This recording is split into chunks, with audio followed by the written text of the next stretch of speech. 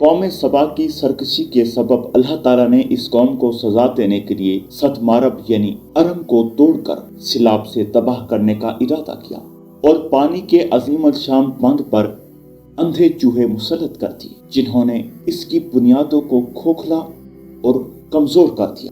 جب بارش اور سیلاب کا پانی آیا تو پانی کے دباؤ نے اس کی کمزور بنیادوں کو توڑ کر رخنے پیدا کر دیے اور بالآخر اس بند کے پیچھے جمع شدہ پانی پوری وادی میں پھیل گیا۔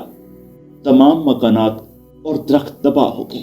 پہاڑوں کے درمیان جو باغات تھے ان کا پانی بھی خشک ہو گیا۔ پیارے دوستو، تاریخی واقعات میں ہے کہ کچھ ہوشیار اور دور اندیش لوگوں نے چوہوں کو دیکھتے ہی دوسری جگہ منتقل ہونے کا فیصلہ کر لیا۔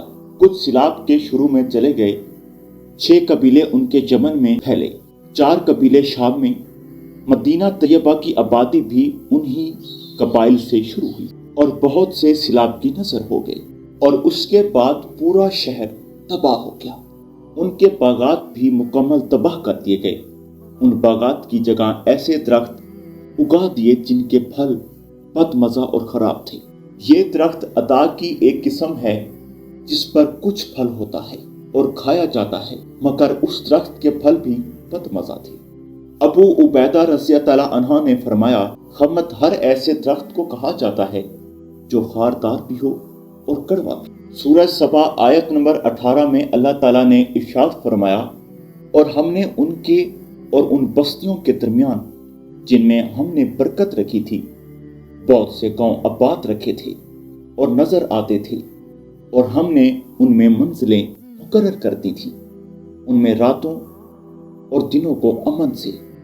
اللہ تعالیٰ نے ایک انعام ان لوگوں پر صدمارب کیا تھا جس کی وجہ سے ان میں خوشحالی پیا ہوئی، اور دوسری طرف انہیں سفری سہولتیں بھی میسر تھیں۔ میرے پیارے دوستو، ان لوگوں کو تجارت کے غرض سے شام کا سفر کرنا پڑتا تھا۔ شہر مارب سے ملک شام کا طویل فاصلہ ہے، راستے بھی ناہموار ہیں۔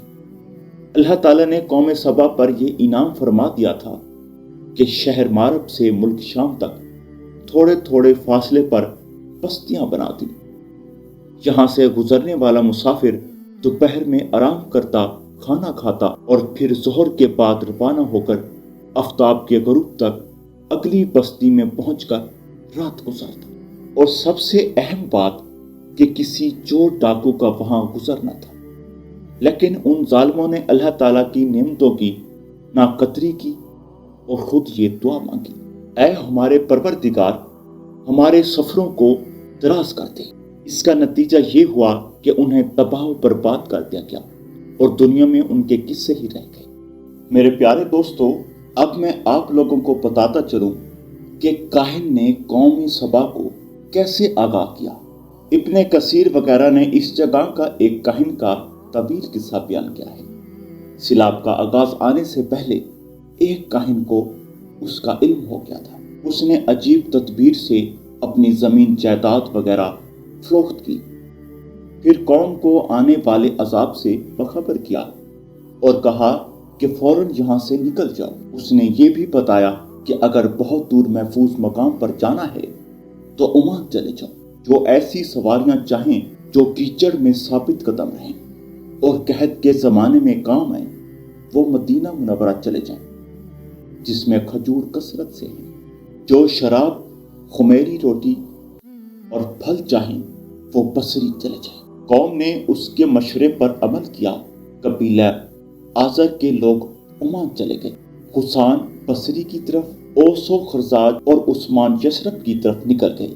پتن مروا کے مقام پر اسی طرح یہ قوم ٹکڑے ٹکڑے ہو گئی۔ سورہ سبا آیت نمبر 17 میں اللہ تعالیٰ نے ارشاد فرمایا، یہ ہم نے ان کی ناشکری کا بدلہ دیا اور ہم ناشکروں ہی کو برا بدلہ دیا کرتے ہیں۔ قوم سبا کے عروج و زوال کے ذکر میں بڑی نشانی اور عبرت ہے۔ رسول پاک صلی اللہ علیہ وآلہ وسلم نے فرمایا، مومن کا حال عجیب ہے، اس کے متعلق اللہ تعالیٰ جو بھی تقدیری حکم نافذ فرماتے ہیں سب خیر ہی خیر اور نفع ہی نفع ہوتا ہے۔ اگر اس کو راحت و خوشی حاصل ہوتی تو یہ اللہ تعالیٰ کا شکر ادا کرتا ہے وہ اس کے آخرت کے لیے نفع بن جاتا ہے۔ اگر تکلیف پیش آ جائے تو صبر کرتا ہے جس کا اسے اجر و ثواب ملتا ہے، یہ مصیبت بھی اس کے لیے خیر و نفع بن جاتی ہے۔ اللہ تعالی ہم سب کو نیک اعمال اور نیک کام کرنے کی توفیق عطا فرمائے، اور ہمیں اللہ اور اس کے رسول پاک صلی اللہ علیہ وآلہ وسلم کے احکامات پر چلنے کی توفیق عطا فرمائے۔ تو ملتے ہیں ہم اگلی ویڈیو میں، اپنا خیال رکھیے گا، اللہ حافظ۔